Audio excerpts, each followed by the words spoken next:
নমস্কার বন্ধুরা, মামস কিচেনে স্বাগত।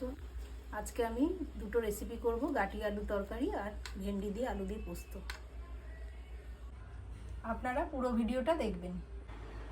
পোস্ত আর জিরেটা বেটে নেব। কড়াই বসিয়ে নিয়েছি, এখন আমি গাটির তরকারিটা আগে করে নেব। তার জন্য তেল দিয়ে দিচ্ছি।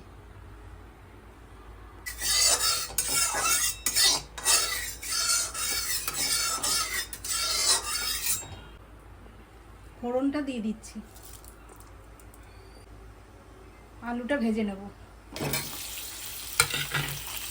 সামান্য লবণ দিয়ে দিচ্ছি,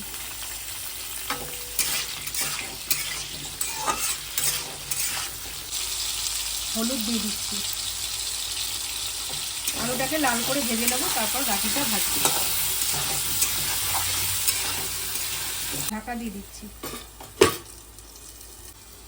ঢাকাটা তুলে নিচ্ছি। আলুটা ভাজা হয়ে গেছে, এখন আমি তুলে নিলাম।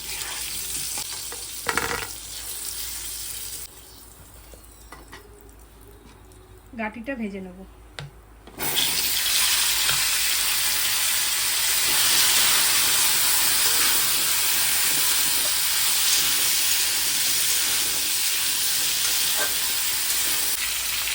লবণ দিয়ে দেবো,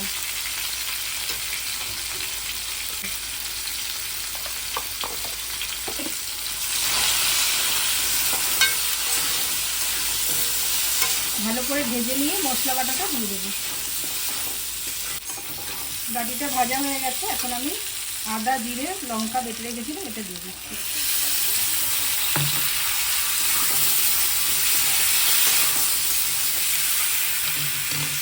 ভাজা আলুটা দিয়ে দিচ্ছি, ভালো করে কষিয়ে জল দিয়ে দেবো।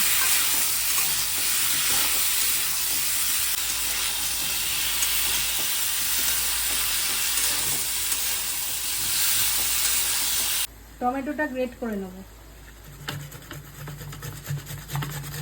টমেটোটা গ্রেট করে রেখেছিলাম, এখন দিয়ে দিচ্ছি।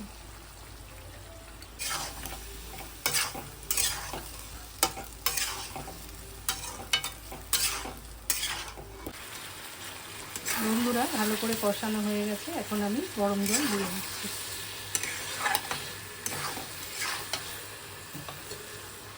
গরম জল দিয়ে দিচ্ছি।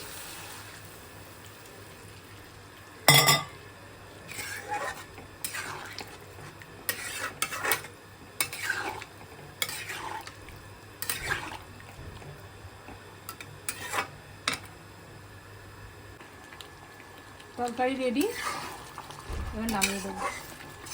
একটু গরম মশলা দিয়ে দেবো।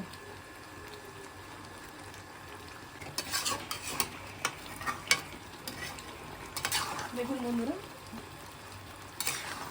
পুরো গলেও নেই, আবার গোটাও নেই, মোটামুটিভাবে আছে। খুবই ভালো হবে খেতে, এরকমভাবে খেয়ে দেখবেন। ভেন্ডি পোস্তটা করে নেব। ভেন্ডি আলু কেটে ধুয়ে নিয়েছি, এখন আমি কড়াইটাও বসিয়ে দিয়েছি। সর্ষের তেল দিয়ে করব, তাই সর্ষের তেল কড়াইতে দিয়ে দিচ্ছি। তেল গরম হয়ে গেছে, কালো জিরে দিয়ে দিচ্ছি। আলুটা অল্প ভেজে তারপর ভেন্ডিটা দেব। আলুটা দিয়ে দিচ্ছি,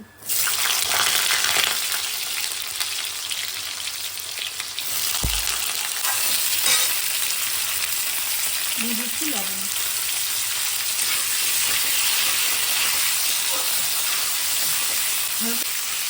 হালকা ভেজে ভেন্ডিটা দিয়ে দেবো। আলুটা হালকা ভাজা হয়ে গেছে, এখন আমি ভেন্ডিটা দিয়ে দিচ্ছি।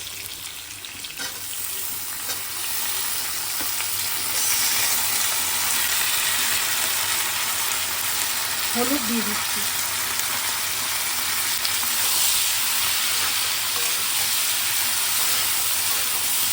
এটাকে ভালো করে আমি ভেজে নেব। ভাজা হয়ে গেছে, এবার অল্প জল দিয়ে দিচ্ছি।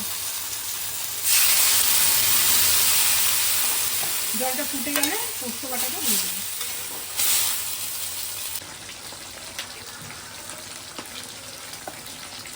পোস্তটা দিয়ে দিচ্ছি।